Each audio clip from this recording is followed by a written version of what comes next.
بسم اللہ الرحمن الرحیم ان الحمد للہ نحمده ونستعینه ونستغفره ونعوذ باللہ من شرور انفسنا ومن سیئات اعمالنا من يهده الله فلا مضل له ومن يضلل فلا هادي له واشهد ان لا اله الا الله وحده لا شريك له واشهد ان محمدا عبده ورسوله يا ايها الذين امنوا اتقوا الله حق تقاته ولا تموتن الا وانتم مسلمون يا ايها الناس اتقوا ربكم الذي خلقكم من نفس واحده وخلق منها زوجها وبث منهما رجالا كثيرا ونساء واتقوا الله الذي تساءلون به والارحام ان الله كان عليكم رقيبا يا ايها الذين امنوا اتقوا الله وقولوا قولا سديدا يصلح لكم اعمالكم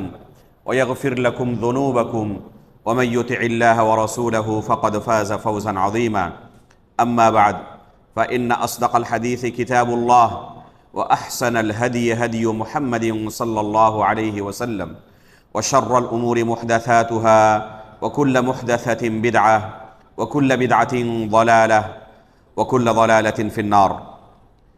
محترم و مکرم حاضرین مجلس، بزرگوں، دوستوں، اسلامی بھائیوں اور پردہ نشین ماں و بہنوں، گزشتہ کئی دروس سے ہم شیخ محمد بن عبد الوہاب رحمہ اللہ کی کتاب شروط الصلاۃ و ارکانها و واجباتها پڑھ رہے ہیں، جس میں ہم نے نماز کا تقریباً مکمل طریقہ سیکھا۔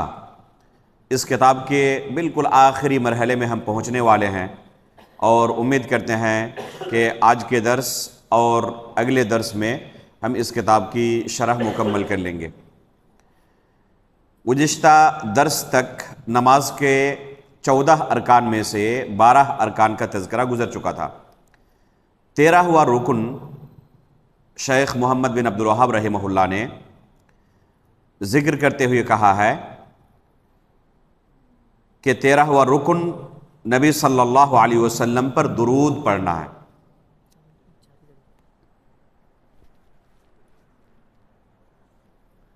تیرہواں رکن نبی صلی اللہ علیہ وسلم پر درود بھیجنا ایک نماز کا اہم رکن ہے۔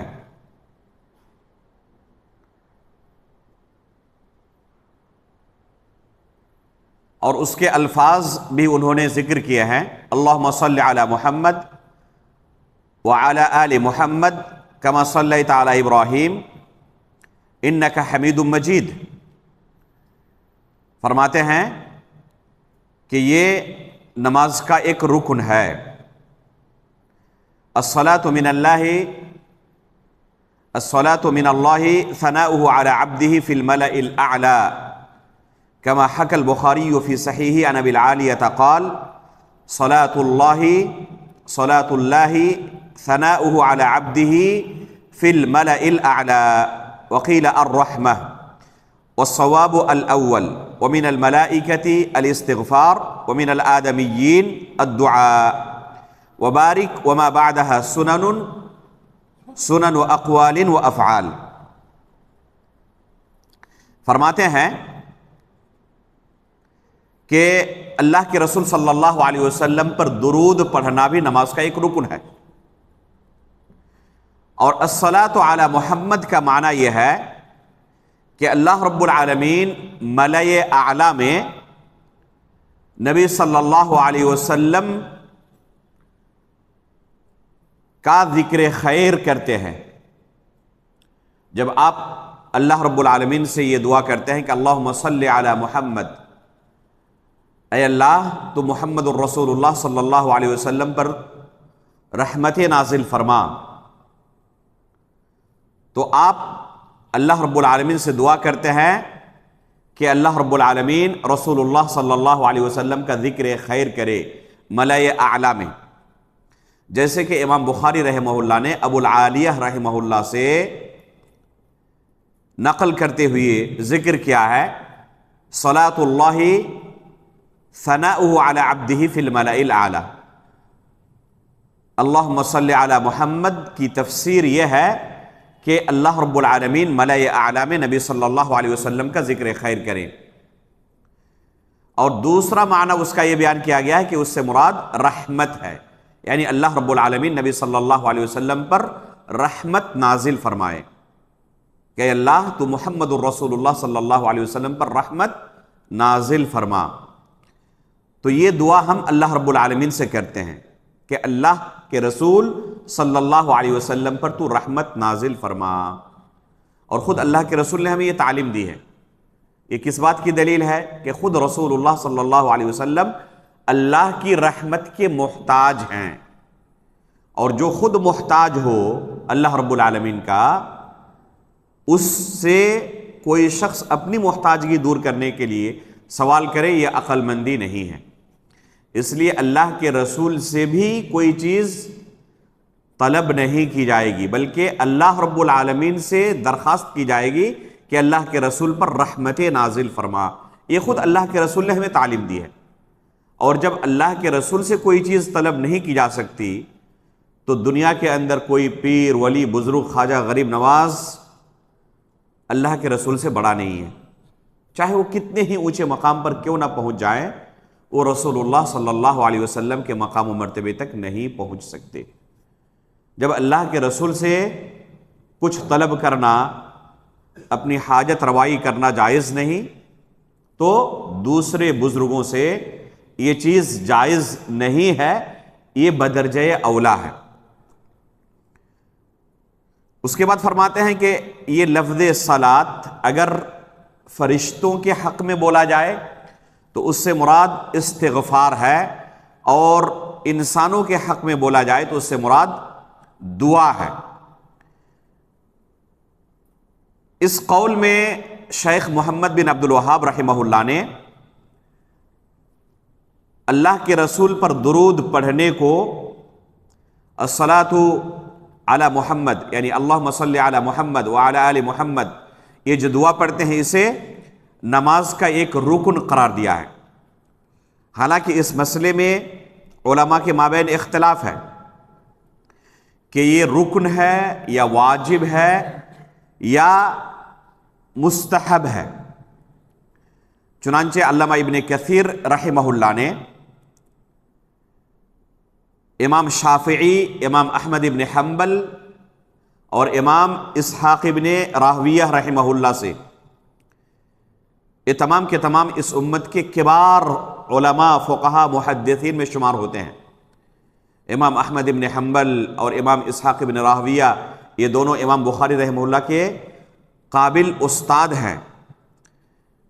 ان سے علامہ ابن کثیر رحمہ اللہ نے نقل کیا ہے کہ نبی صلی اللہ علیہ وسلم پر درود پڑھنا نماز کا ایک واجبی عمل ہے، یعنی یہ واجب ہے، رکن نہیں ہے۔ اور جمہور علماء کے بارے میں انہوں نے نقل کیا ہے کہ وہ اسے مستحب مانتے ہیں، واجب نہیں مانتے، جبکہ شیخ محمد بن عبد الوہاب رحمہ اللہ نے اسے رکن شمار کیا ہے۔ تو اس بارے میں علماء کے مابین اختلاف موجود ہے،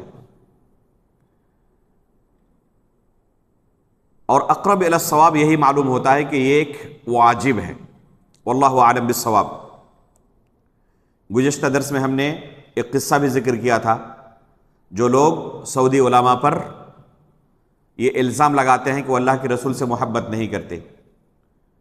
ایک ملک کے اندر ایک شیخ گئے اور ان لوگوں نے کہا کہ آپ سعودی علماء اور سعودی عرب کے لوگ اللہ کے رسول سے محبت نہیں کرتے۔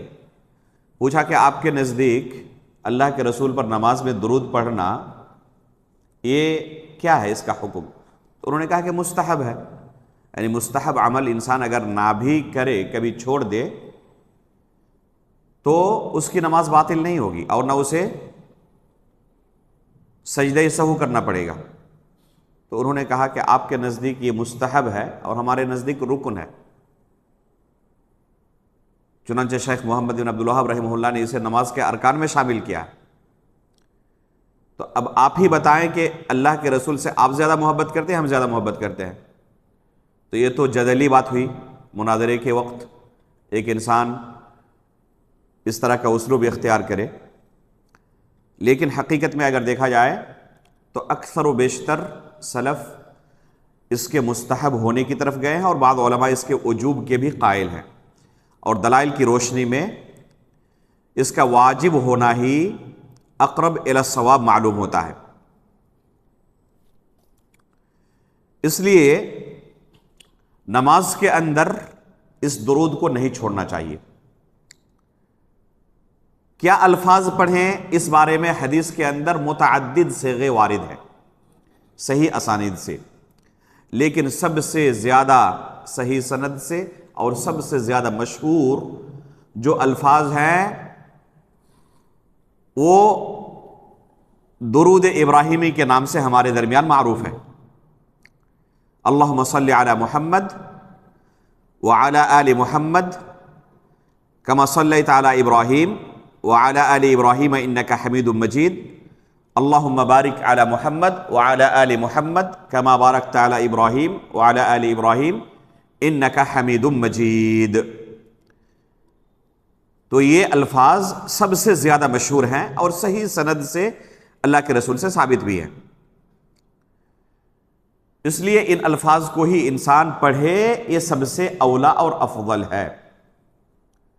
آپ اگر مسجد نبوی کی زیارت کرتے ہیں تو وہاں پر بہت سارے لوگوں کو آپ پائیں گے اللہ کے رسول صلی اللہ علیہ وسلم پر درود پڑھتے ہوئے، باضابطہ لوگوں کے پاس کتابیں موجود ہوتی ہیں۔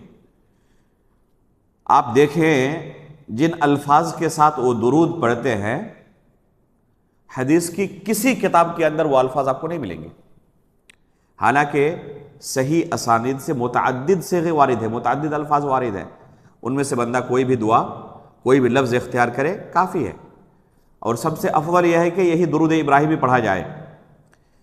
نماز کے اندر اسی درود ابراہیمی کو پڑھتے ہیں وہ، لیکن جب اللہ کے رسول پر درود پڑھنا ہو، خصوصاً قبر رسول کے پاس جا کر یہ کام جو لوگ کرتے ہیں، بلکہ اپنی مسجدوں کے اندر بھی نماز ختم ہونے کے بعد کیا کرتے ہیں، کھڑے ہو جاتے ہیں، اور کھڑے ہو کر اللہم کیا کہتے ہیں، صلی علی سیدنا و حبیبنا و نبینا کہہ کے جو شروع کرتے ہیں تو لمبی 10-15 منٹ تک درود پڑھتے رہتے ہیں۔ آپ کو حدیث کی کسی کتاب کے اندر یہ درود کے الفاظ نہیں ملیں گے، یہ خالص میڈ ان انڈیا دعا ہے۔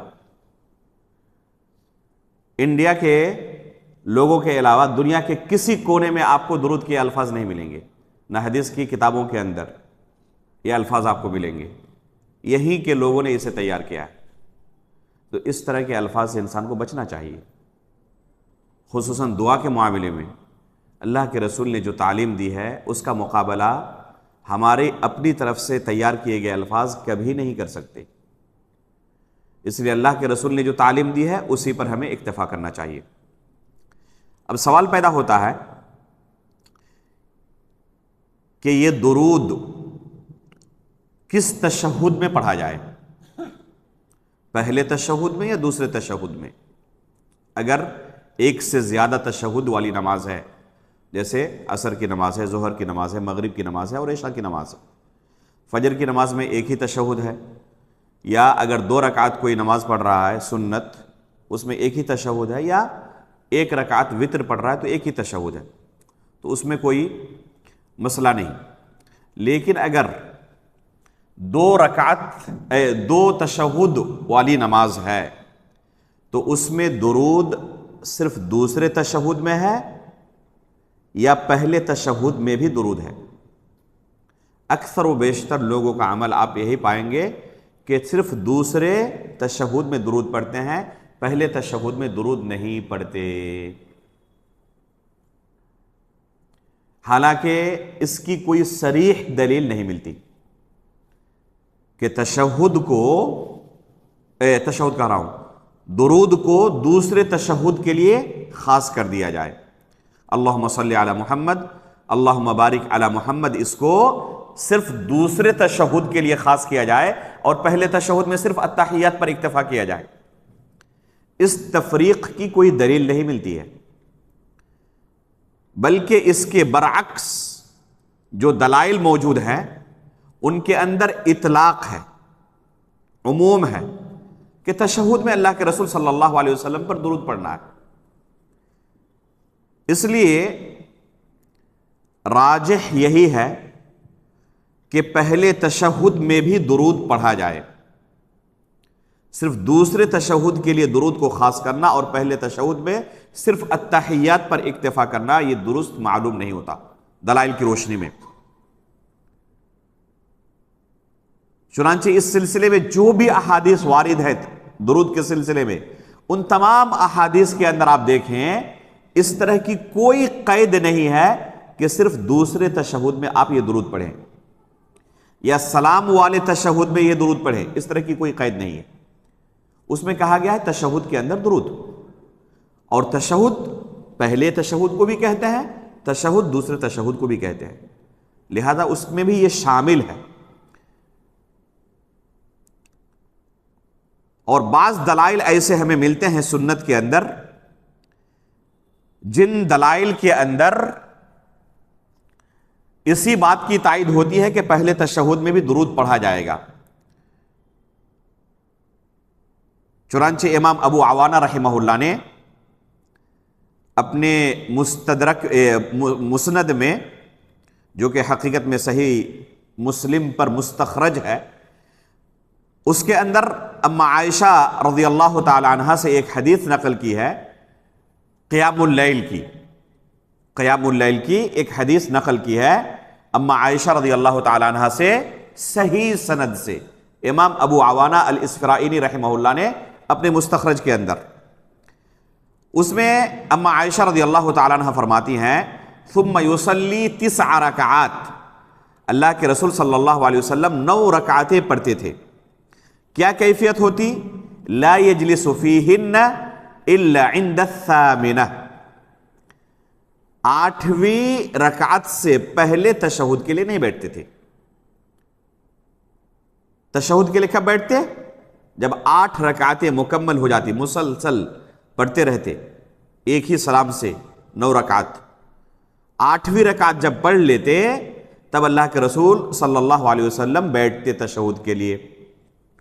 اس میں کیا پڑھتے؟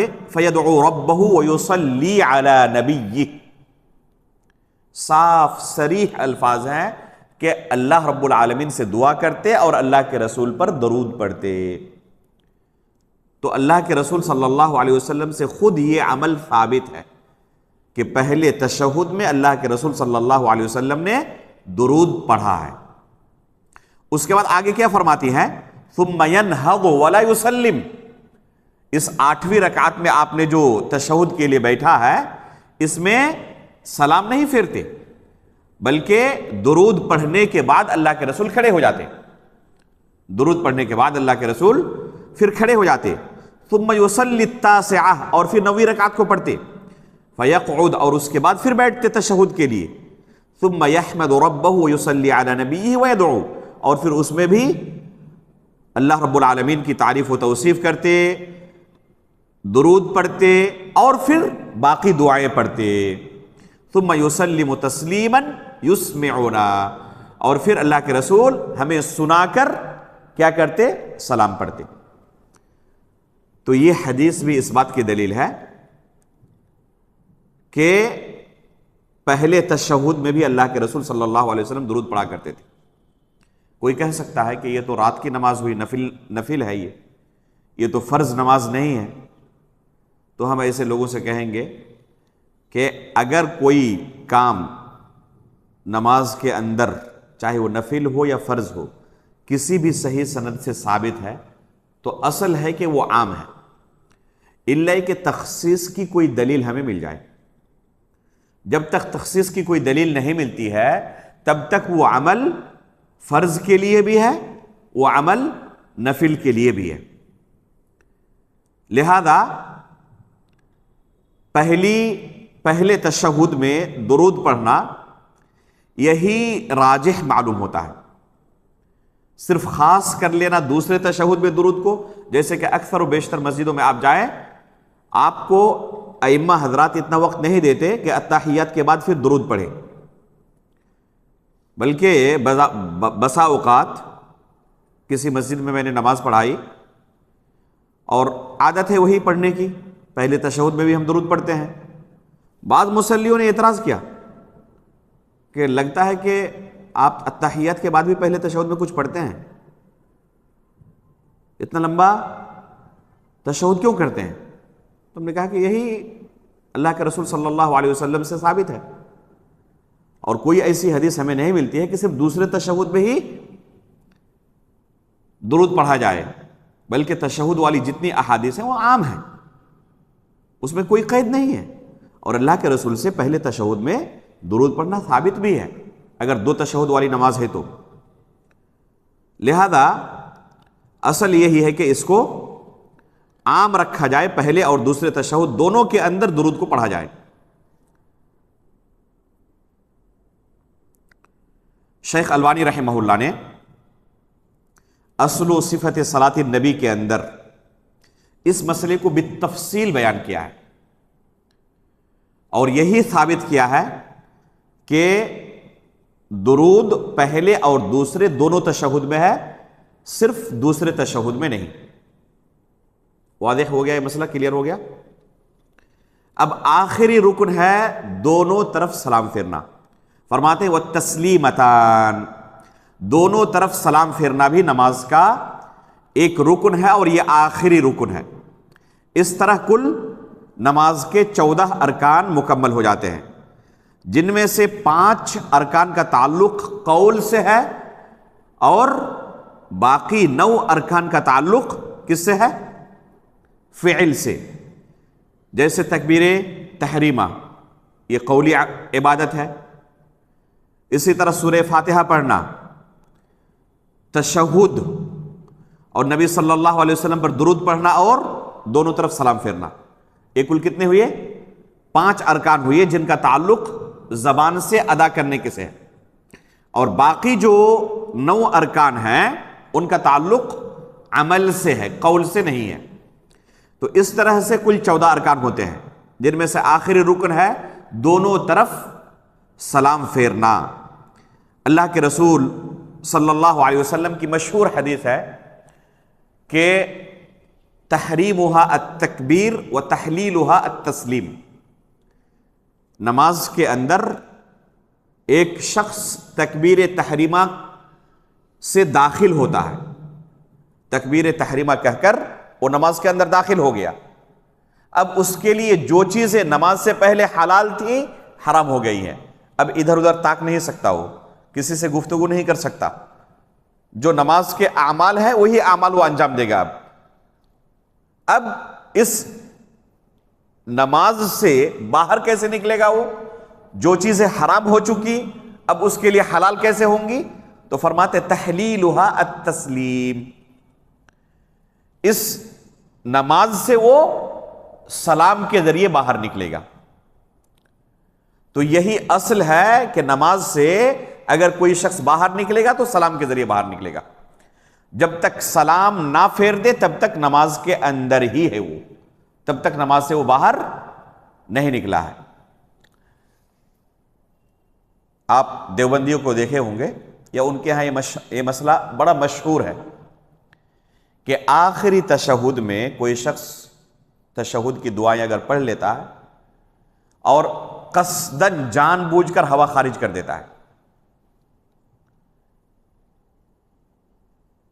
وضو ٹوٹ گیا، کہتے ہیں اس طریقے سے بھی نماز سے نکل سکتا ہے، اس کی نماز مکمل ہو گئی، درست ہے۔ امام بخاری رحمہ اللہ نے صحیح بخاری کے اندر ایک کتاب قائم کی ہے کتاب الحیل کے نام سے، کہ شریعت کے اندر حیلے بہانے کرنے کا جو طریقہ بعض لوگوں کے ہاں پایا جاتا ہے، جو کہ انتہائی مذموم صفت ہے، تو ان میں سے متعدد طریقوں کا بیان کیا ہے، اور قال بعض الناس کہہ کے ان مسائل کا تذکرہ کیا ہے کہ بعض الناس یہ کہتے ہیں، بعض لوگ یہ کہتے ہیں، اور ان تمام جگہوں پر بعض الناس سے کون مراد ہے؟ امام ابو حنیفہ رحمہ اللہ اور اصحاب الرائے مراد ہیں۔ تو انہی میں سے ایک مسئلہ یہ بھی ہے جو کہ امام بخاری رحمہ اللہ نے رد کرتے ہوئے ذکر کیا ہے اپنی صحیح کے اندر۔ تو یہ حقیقت میں عقل و نقل ہر چیز کے خلاف ہے کہ ایک شخص ہوا خارج کر کے نماز سے باہر نکلنے کے بارے میں سوچے اور اس سے یہ بھی سمجھے کہ ہماری نماز درست ہو گئی. یہ حدیث کے بالکل سراسر خلاف ہے. اللہ کے رسول صلی اللہ علیہ وسلم نے نماز سے نکلنے کا طریقہ کیا بیان کیا ہے؟ سلام پھیر کر کوئی شخص نماز سے باہر نکلے. ایک مشہور واقعہ ہے ایک صحابی کا. اللہ کے رسول صلی اللہ علیہ وسلم کے پیچھے معاذ بن جبل رضی اللہ تعالیٰ عنہ نماز پڑھتے تھے اور اپنی قوم کے مسجد میں جا کر دوبارہ قوم کے لوگوں کو نماز پڑھاتے تھے امام بن کر. ایک شخص آیا، دن بھر اپنے کھیت میں کام کر کے تھکا ہوا ہے اور معاذ رضی اللہ تعالیٰ عنہ کے پیچھے انہوں نے نماز شروع کی. اب معاذ رضی اللہ تعالیٰ عنہ نے قرات بہت لمبی کر دی. یہ بندہ تھکا ہوا بہت دیر تک کھڑا نہیں رہ سکا. اس نے کیا کیا؟ سلام پھیر کر نماز سے الگ ہو گیا، جماعت سے الگ ہو گیا اور پھر اس نے اکیلے اپنی نماز مکمل کی. تو اس سے کیا پتہ چلتا ہے کہ اگر کوئی نماز سے نکل رہا ہے تو سلام پھیر کر نکلے گا. جو اللہ اکبر کہا ہے تو اس کے لیے ہر چیز حرام ہو گئی ہے. اب حلال کیسے ہوگی؟ سلام پھیر کر. تکبیرها تحریمها التکبیر وتحلیلها التسلیم. اللہ کے رسول صلی اللہ علیہ وسلم فرما رہے ہیں کہ سلام پھیر کر ہی وہ چیزیں حلال ہو سکتی اس کے لیے. اب جو چیزیں حرام ہو چکی تھی اب اس کی جگہ پر کوئی کہے کہ ہوا خارج کر کے وہ چیزیں حلال ہو جاتی ہیں اور اس کی نماز مکمل ہو جاتی ہے تو حقیقت میں یہ شریعت کے اس مقدس عمل کے ساتھ کھلواڑ ہے. اللہ رب العالمین اس طرح کی حرکت سے ہمیں بچائے. علامہ ابن قیم رحمہ اللہ کی ایک کتاب ہے اعلام الموقعین، بڑی پیاری کتاب ہے. اللہ عالم اس کا اردو میں ترجمہ ہوا ہے یا نہیں ہوا ہے. اس کتاب میں علامہ ابن قیم رحمہ اللہ نے دونوں سلام کے ذریعے ہی ایک انسان نماز سے باہر نکل سکتا ہے اس کی دلائل ذکر کرتے ہوئے ایک دو نہیں 15 صحابہ اکرام سے ذکر کیا ہے کہ اللہ کے رسول صلی اللہ علیہ وسلم نے دونوں سلام کے ذریعے ہی نماز سے باہر نکلنے کا حکم دیا ہے. یہ عمل کسی ایک صحابی سے منقول نہیں ہے، 15 صحابہ اکرام سے ذکر کیا علامہ ابن قیم رحمہ اللہ نے اعلام الموقعین کے اندر. لہذا اس کو بدل کر اگر کوئی کسی دوسرے عمل کے ذریعے بھی جائز سمجھتا ہے نماز سے باہر نکلنا تو حقیقت میں یہ کھلواڑ ہے شریعت کے ساتھ. یہ کسی بھی صورت میں جائز نہیں ہے کہ سلام کی جگہ پر آپ کوئی دوسرا عمل لائیں اور کہیں کہ اس سے بھی آپ نماز سے باہر نکل سکتے ہیں. یہاں پر ایک سوال پیدا ہوتا ہے کہ کیا ایک سلام سے بھی نماز سے باہر نکل سکتے ہیں یا نہیں نکل سکتے؟ دونوں طرف سلام پھیرنا یہ ضروری ہے یا ایک طرف سلام پھیرنا کافی ہے؟ تو اس بارے میں علماء کے مابین اختلاف ہے اور اختلاف کی وجہ بعض روایتیں ہیں جن کے اندر ایک سلام کا تذکرہ ملتا ہے. بعض علماء نے کہا کہ یہ روایت شاذ قسم کی ہے اور بعض نے کہا کہ صحیح ہے. اس وجہ سے یہ اختلاف پیدا ہوا. احتیاط کا تقاضا یہ ہے کہ دونوں طرف سلام پھیر کر ہی نماز سے باہر نکلا جائے. السلام علیکم ورحمۃ اللہ، السلام علیکم ورحمۃ اللہ، یہی الفاظ اللہ کے رسول سے اکثر احادیث میں ثابت ہیں. بعض روایتوں کے اندر وبرکاتہ کی زیادتی بھی موجود ہے. اگر کوئی مسبوق ہے، ایک رکعت اس کی چھوٹ گئی ہے، 2 رکعت اس کی چھوٹ گئی ہے، امام نے السلام علیکم ورحمۃ اللہ صرف ایک طرف ابھی سلام پھیرا ہے، تو آپ دیکھیں گے بعض لوگوں کو جن کی ایک یا ایک سے زائد رکعتیں چھوٹی ہوئی ہیں وہ فوراً کیا کرتے ہیں؟ اپنی باقی چھوٹی ہوئی نمازوں کو پوری کرنے کے لیے کھڑے ہو جاتے ہیں.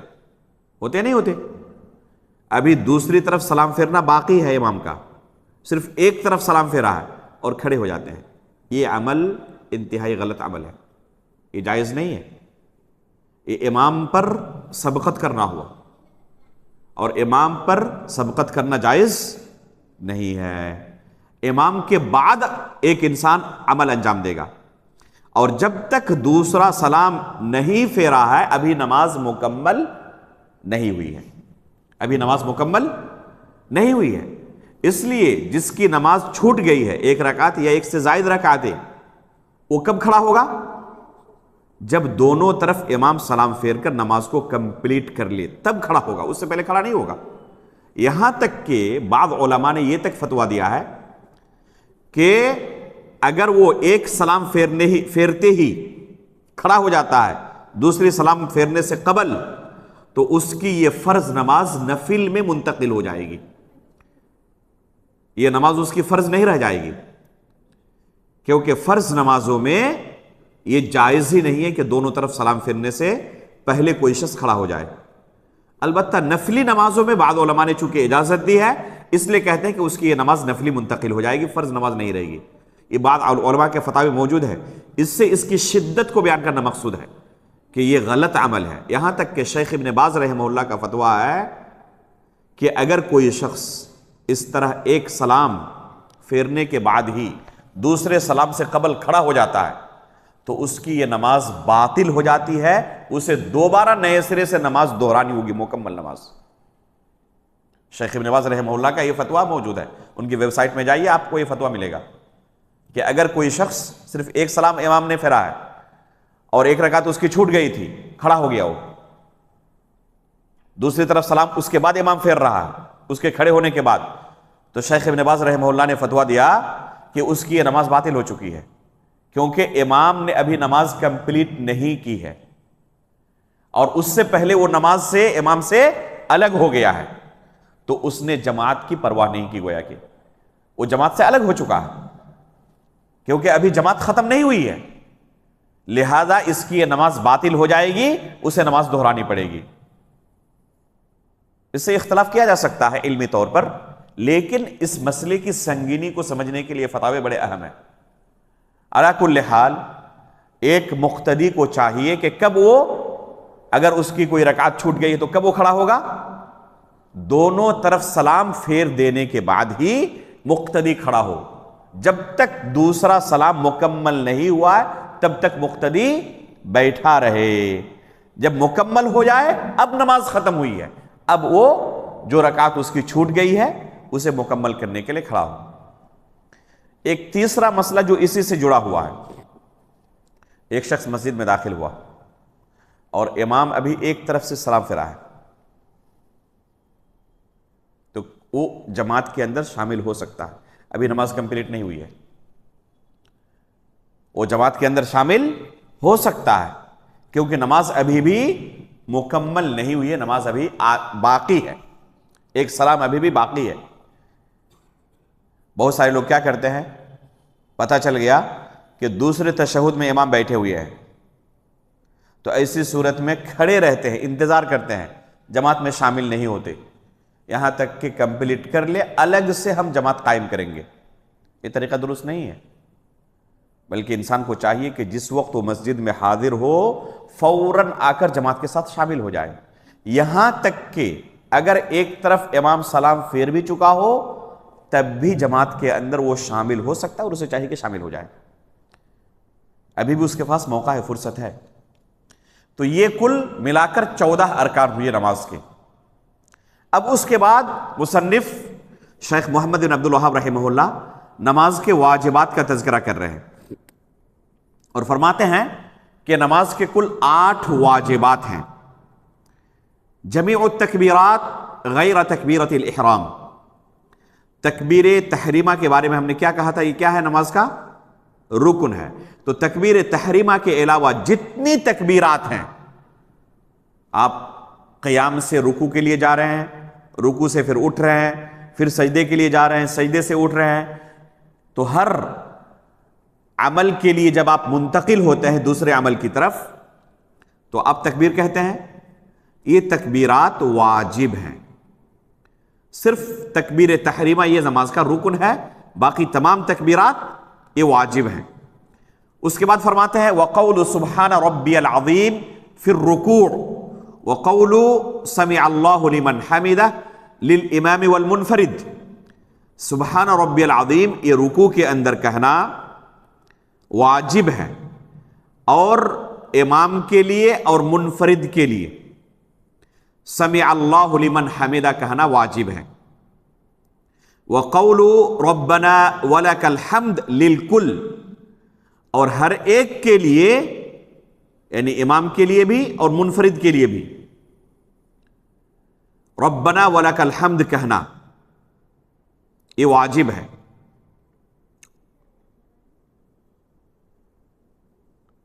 سمع اللہ لمن حمدہ، اگر کوئی شخص مقتدی ہے تو کہے گا یا نہیں کہے گا؟ یہاں پر مقتدی کے لیے انہوں نے نہیں ذکر کیا ہے۔ سمع اللہ لمن حمدہ کا تذکرہ کن کے لیے کیا؟ شیخ محمد بن عبد الوہاب رحمہ اللہ نے کہتے ہیں للامام والمنفرد۔ سمع اللہ لمن حمدہ کون کہیں گے؟ اگر کوئی امام بن کر نماز پڑھا رہا ہے یا کوئی شخص تنہا اکیلا نماز پڑھ رہا ہے تو یہ شخص سمع اللہ لمن حمدہ کہے گا۔ اور ربنا ولک الحمد یہ سب کہیں گے، یعنی امام ہو یا منفرد ہو اکیلے نماز پڑھنے والا ہو یا مقتدی بن کر امام کے پیچھے نماز پڑھنے والا ہو، ربنا ولک الحمد تینوں طرح کے لوگ کہیں گے، امام بھی، منفرد بھی اور مقتدی بھی۔ لیکن سمع اللہ لمن حمدہ کتنے لوگ کہیں گے؟ امام یا منفرد۔ اب مقتدی حضرات کیا کریں گے؟ اس عبارت سے یہی لگ رہا ہے کہ مقتدی حضرات کے لیے سمع اللہ لمن حمدہ نہیں کہنا، اور یہی بہت سارے علماء کا موقف ہے کہ سمع اللہ لمن حمدہ یہ مقتدی کے لیے نہیں ہے، یہ صرف امام کے لیے ہے یا منفرد کے لیے، تنہا نماز پڑھنے والے کے لیے۔ مقتدی صرف ربنا ولک الحمد کہے گا۔ دلیل کیا ہے؟ دلیل یہ پیش کرتے ہیں کہ اللہ کے رسول صلی اللہ علیہ وسلم نے فرمایا جعل الامام لیؤتم بہ، امام کو کس لیے امام بنایا گیا ہے؟ تاکہ اس کی اقتدا کی جائے۔ اس کے بعد اللہ کے رسول تفصیل بیان کرنا شروع کرتے ہیں، فَإِذَا كَبَّرَ فَكَبِّرُوا، جب وہ تکبیر کہیں تو تم بھی تکبیر کہو۔ اس کے بعد وَإِذَا قَالَ غَيْرِ الْمَغْضُوبِ عَلَيْهِمْ قُولُوا آمین، جب غیر المغضوب علیہم کہیں تو تم آمین کہو۔ وَإِذَا رَكَعَ فَارْكَعُوا، جب رکوع کرے تو تم بھی رکوع کرو۔ وَإِذَا قَالَ سَمِعَ اللَّهُ لِمَنْ حَمِدَهُ فَقُولُوا رَبَّنَا وَلَكَ الْحَمْدُ، اور جب امام سمع اللہ لمن حمدہ کہیں تو تم کیا کہو؟ ربنا ولک الحمد کہو۔ کہتے ہیں یہ حدیث اس بات کی دلیل ہے کہ ربنا ولک الحمد مقتدی کو کہنا ہے، مقتدی کو سمع اللہ لمن حمدہ نہیں کہنا ہے، کیونکہ اللہ کے رسول نے کیا فرمایا؟ وَإِذَا قَالَ سَمِعَ اللَّهُ لِمَنْ حَمِدَهُ فَقُولُوا رَبَّنَا وَلَكَ الْحَمْدُ، جب امام سمع اللہ لمن حمدہ کہے تو تم لوگ ربنا ولک الحمد کہو۔ یہ نہیں کہا کہ تم بھی سمع اللہ لمن حمدہ کہو اس کے بعد ربنا ولک الحمد کہو۔ کہتے ہیں یہ حدیث اس بات کی دلیل ہے کہ مقتدی کے لیے سمع اللہ لمن حمدہ نہیں ہے، لیکن یہ استدلال درست معلوم نہیں ہوتا، یہ استدلال درست معلوم نہیں ہوتا۔ اور شیخ محمد بن عبد الوہاب رحمہ اللہ نے جو موقف یہاں اختیار کیا ہے یہ مرجوح موقف لگتا ہے۔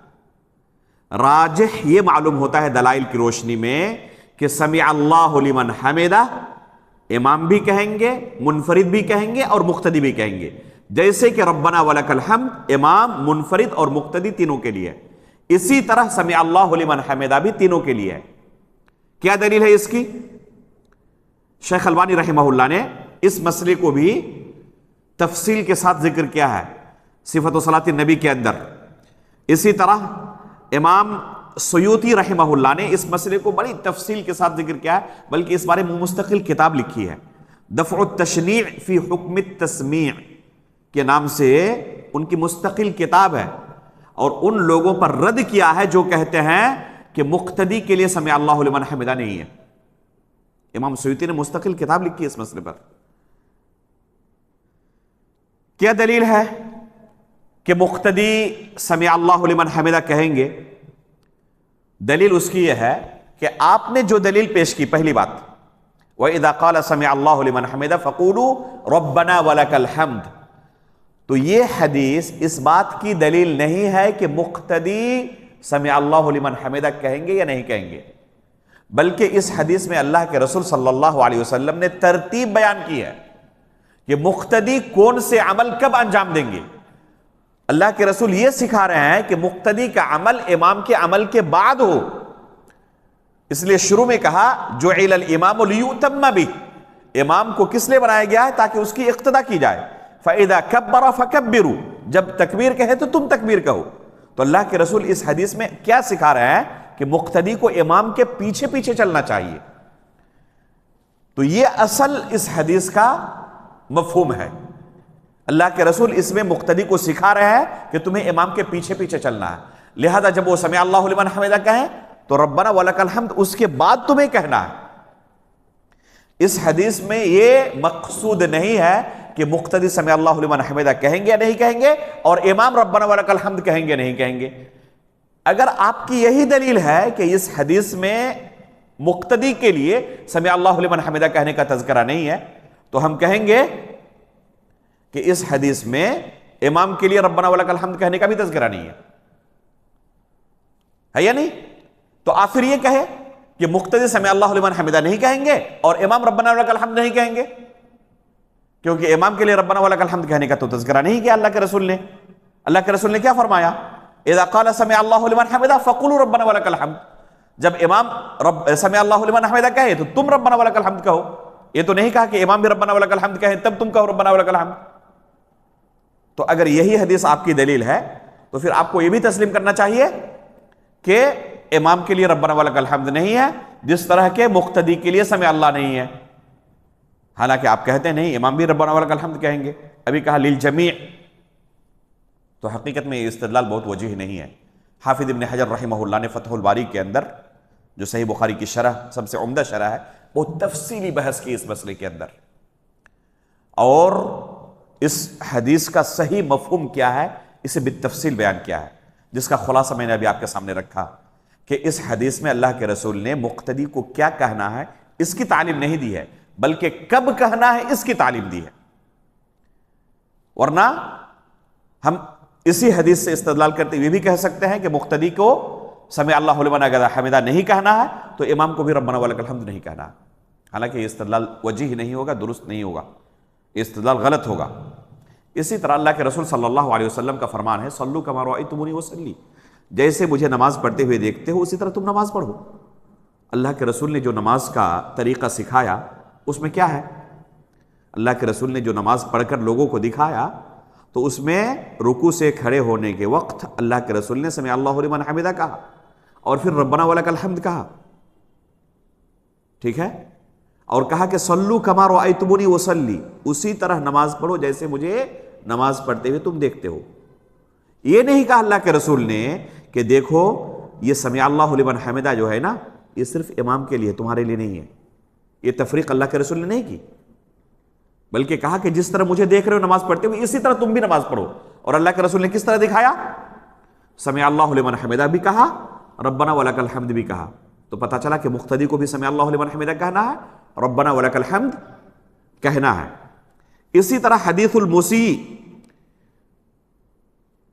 مسیء الصلاۃ جو ہے، جس کا تذکرہ اس سے پہلے دروس میں ہو چکا ہے، ایک صحابی کیا کر رہے تھے؟ جلد بازی میں نماز پڑھ رہے تھے، نماز پڑھ کر اللہ کے رسول کے پاس گئے، سلام کہا تو اللہ کے رسول صلی اللہ علیہ وسلم نے کیا کہا؟ ارجع فصلی فإنک لم تصلی، جائیں دوبارہ نماز پڑھیں، آپ نے نماز نہیں پڑھی ہے۔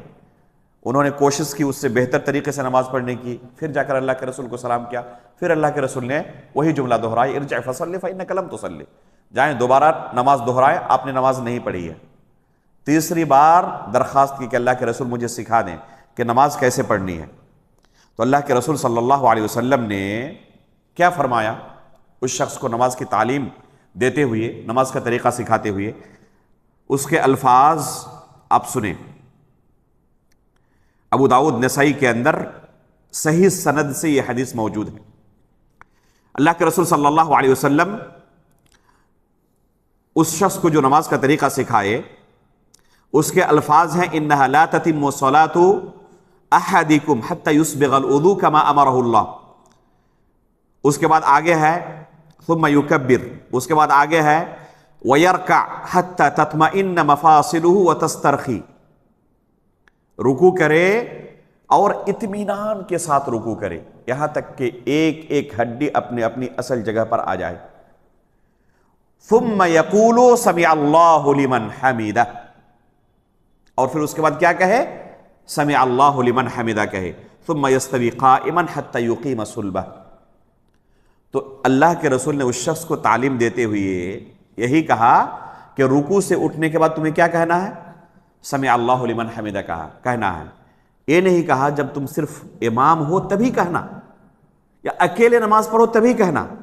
اللہ کے رسول نے ایسی کوئی تعلیم نہیں دی. تو اس سے یہی راجح معلوم ہوتا ہے کہ سمع اللہ لمن حمدہ یہ امام کے لیے بھی ہے، مقتدی کے لیے بھی ہے، منفرد کے لیے بھی ہے. ربنا ولک الحمد یہ بھی امام کے لیے ہے، مقتدی کے لیے ہے، منفرد کے لیے ہے. امام احمد نے، اور اسی طرح صحیح بخاری اور صحیح مسلم کے اندر اس حدیث کی اصل موجود ہے. ابو ہریرہ رضی اللہ تعالیٰ عنہ کی ایک حدیث موجود ہے، فرماتے ہیں ان النبی صلی اللہ علیہ وسلم كان يقول سمع اللہ لمن حمدہ حين يرفع صلبه من الركعة ثم يقول وهو قائم ربنا ولك الحمد. کہ اللہ کے رسول صلی اللہ علیہ وسلم جب رکوع سے اٹھتے تو سمع اللہ لمن حمدہ کہتے، اور پھر جب کھڑے ہو جاتے تو اس کے بعد کہتے ربنا ولک الحمد. تو اللہ کے رسول نے یہی تعلیم دی ہے نماز کی، اس لیے ہم یہی کہیں گے، اور یہی راجح معلوم ہوتا ہے واللہ اعلم کہ سمع اللہ لمن حمدہ کہنا یہ مقتدی کے لیے بھی ہے جس طرح کے امام کے لیے اور منفرد کے لیے ہے.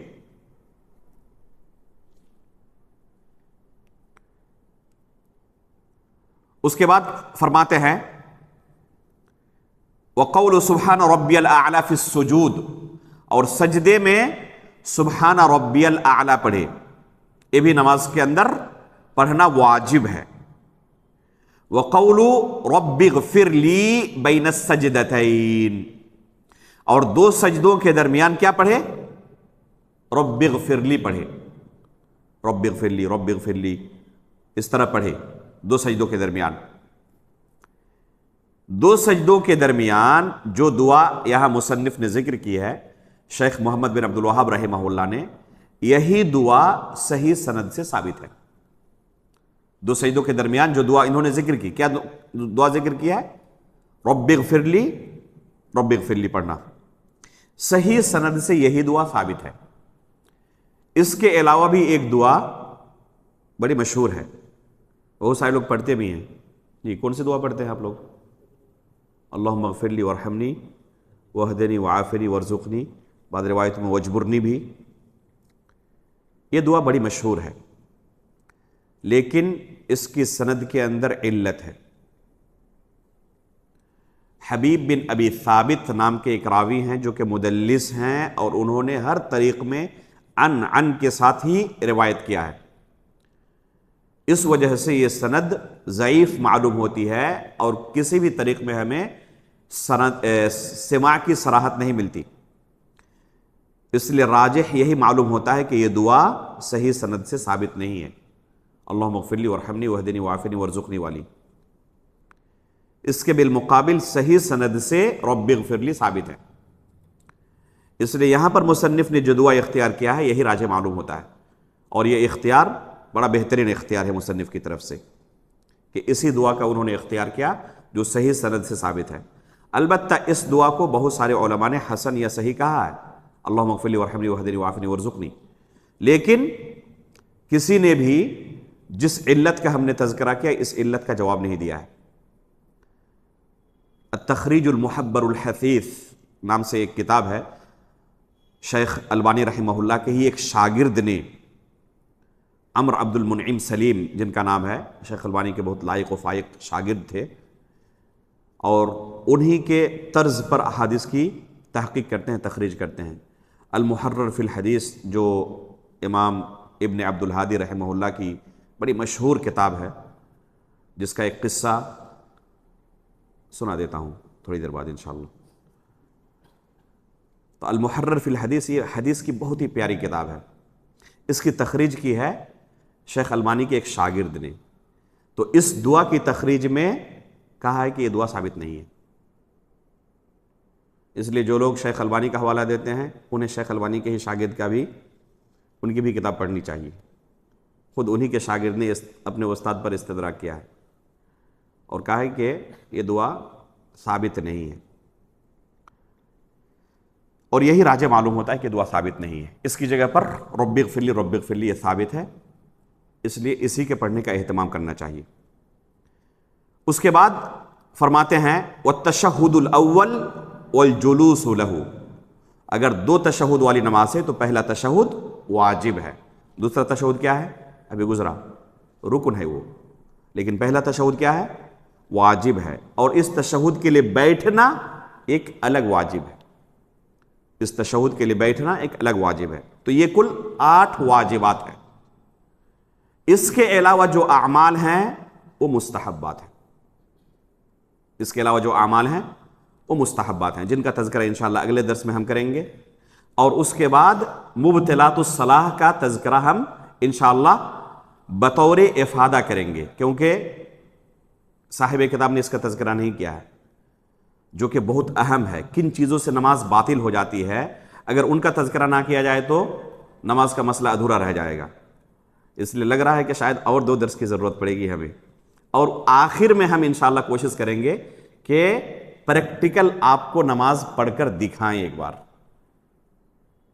انشاءاللہ وہ آخر میں سب سے کریں گے. تو شاید کہ ہمیں 2 درس کی اور ضرورت پڑے. اب آخر میں وہ قصہ سن لیں المحرر فی الحدیث کے تعلق سے. ایک بڑی پیاری کتاب ہے حدیث کی، جیسے بلوغ المرام ایک حدیث کی کتاب ہے نا حافظ ابن حجر رحمہ اللہ کی، اسی طرح المحرر فی الحدیث امام ابن عبد الہادی رحمہ اللہ کی بڑی پیاری کتاب ہے حدیث کی.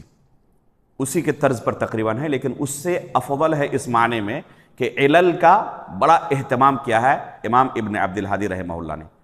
جامعہ اسلامیہ مدینہ طیبہ کے اندر کلیت الحدیث میں یہ کتاب نصاب کے اندر داخل ہے، اور کلیت الحدیث کے اندر جتنے طلبہ پڑھتے ہیں سب اس کتاب کے حافظ ہوتے ہیں. اس کلیے میں اس کتاب کا حفظ کرنا ضروری ہے. جتنی حدیثیں ہیں تمام احادیث کو سنانا پڑتا ہے زبانی طور پر، اس لیے جتنے کلیت الحدیث کے فارغین ہیں مدنی حضرات ہیں سب اس کتاب کے حافظ ہوتے ہیں، اور ایک بہت بڑی نعمت ہے یہ. اس کتاب کے جو مصنف ہیں امام ابن عبد الہادی رحمہ اللہ ہیں. یہ شیخ الاسلام علامہ ابن تیمیہ رحمہ اللہ کے شاگرد تھے. علامہ ابن تیمیہ کے شاگرد جو گزرے ہیں نا وہ ایک پورا مدرسہ ہے. تو ان میں سے ایک ہیں ابن عبد الہادی رحمہ اللہ. بہت بڑے محدث تھے، اور علم حدیث کے اندر خصوصاً علل کے باب میں انتہائی زیادہ ان کو درک حاصل تھا. بہت ہی کم عمری کے اندر دنیا سے رخصت ہو گئے. عمر ان کی 40 بھی نہیں رہی ہوگی، دنیا سے رخصت ہو گئے. یعنی تقریباً ہماری عمر کے تھے یا اس سے بھی کم عمری کے اندر دنیا سے رخصت ہو گئے. اسی عمر کے اندر اللہ نے اتنی برکت دی تھی، اتنی اہم کتابیں لکھ گئے. جتنی کتابیں ان کی ہیں سب ایک سے بڑھ کر ایک ہیں. یہ کتاب جو ہے المحرر فی الحدیث، آج تک اس کتاب کی شرح کوئی موجود نہیں ہے. حالانکہ بلوغ المرام حافظ ابن حجر کی ہے، اس کے بعد انہوں نے لکھی، بے شمار شروحات بلوغ المرام کی موجود ہے، لیکن اس کتاب کی آج تک کوئی شرح موجود نہیں ہے. اس کی وجہ کیا ہے؟ کیا اس کتاب کی طرف لوگوں نے توجہ نہیں دی شرح لکھنے کی؟ نہیں، توجہ بہت سارے لوگوں نے دی، لیکن اللہ کا کرنا ایسا ہے کہ جس نے بھی اس کتاب کی شرح لکھنے کا ارادہ کیا اور شروع کیا دنیا سے رخصت ہو گئے. یہی قصہ ہے. مصنف جو ہیں ابن عبد الہادی رحمہ اللہ، کم عمری کے اندر دنیا سے وہ بھی رخصت ہوئے، اور جتنے علماء نے شروع کی اس کتاب کی شرح لکھنا وہ دنیا سے رخصت ہوتے گئے. ایک گزرے، دوسرے آئے، انہوں نے کہا کہ میں اس کی شرح لکھوں گا. شروع کیا، کچھ دن گزرے، جوانی کے عالم میں دنیا سے رخصت ہو گئے. جامعہ اسلامیہ مدینہ کے اندر چونکہ یہ کتاب نصاب میں داخل ہے، اس لیے طلبہ کو بہت ضرورت پڑتی ہے شرح کی، اور کوئی شرح نہیں ہے. اساتذہ کو بھی ضرورت پڑتی ہے، طلبہ کو بھی ضرورت پڑتی ہے. تو ہمارے ایک استاد تھے شیخ سعود الجربوعی رحمہ اللہ، بڑے پکے سلفی عالم تھے، متبع سنت. انہوں نے اپنی عمر گزار دی صحابہ اکرام کی سیرت پر کام کرتے ہوئے. 12 جلدوں میں فضائل الصحابہ پر کتاب لکھی ہے. تو ان سے ہم نے پی ایچ ڈی کے مرحلے میں پڑھا. تو شیخ کہہ رہے تھے ہمیں کہ اللہ کے فضل سے میں نے المحرر فی الحدیث کی شرح لکھنا شروع کیا ہے، اور پوری امید ہے کہ انشاءاللہ میں کمپلیٹ کر لوں گا۔ لیکن ہمیں اچانک خبر ملتی ہے کہ شیخ سعود الجربوئی دنیا سے رخصت ہو گئے، اور خود ہم نے ان کے جنازے میں شرکت کی، انہیں دفن کیا۔ یہ ابھی کا واقعہ ہے۔ اس کے بعد ہم نے سنا کہ شیخ خالد الردادی نے بھی اس کی شرح شروع کی ہے، جو کلیت الحدیث کے بہت معروف استاد تھے، اور یہ بھی خالص سلفی عالم تھے، بڑی خدمات ہیں ان کی بھی سلفیت کی نشر و اشاعت میں۔ کئی کتابوں کی انہوں نے تحقیق کی ہے، شرح السنہ امام بربہاری کی جو ہے ان کے محقق ہیں شیخ خالد الردادی رحمہ اللہ۔ یہ بھی جوانی کے اندر ہی رخصت ہوئی، تو انہوں نے بھی کہا کہ میں اس کی شرح شروع کیا ہوں اور انشاءاللہ میں کمپلیٹ کروں گا۔ حالانکہ لوگ کہتے ہیں کہ اس کتاب کو مدفن العلماء یا مقبرۃ العلماء کہتے ہیں، کہ یہ کتاب علماء کے لیے قبرستان ہے، ایک جو اس میں داخل ہوا نکل نہیں سکا، دنیا سے رخصت ہو گیا۔